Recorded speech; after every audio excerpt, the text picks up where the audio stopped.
অনেক মিস্ত্রি আছে যারা এসব ডিজাইনের জিনিস লাগাতে গেলে ভুল করে থাকে সাধারণত। সঠিক নিয়মে ক্যাপসুল কাটিং ডিজাইনটা কিভাবে ফিটিং করব।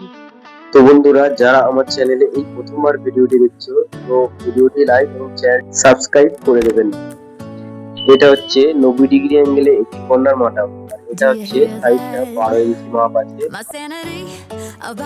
বাকি যে কর্নার গুলোর মাপ এই দিকটা 11 থাকলেও বাকি ওই দিকটাও 11ই থাকবে। I'm tired of feeling all FOMO, babe. I don't even care if we stay home. Put our to-do list on ice. We crank the AC to 79 and make a little island right here. And there ain't a palm tree in sight, but there's not a cloud in your blue eyes. If we need a drink, I'll be the bartender.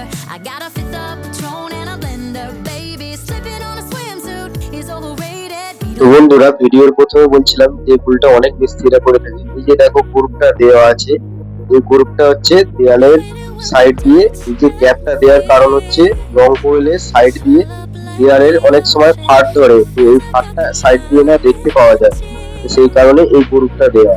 তো বন্ধুরা, কম খরচের মধ্যে যদি এরকম design বানাতে চাও তো ভিডিওতে কমেন্ট করো, আমি ডিটেলসে জানিয়ে দেবো বাজেট সহ।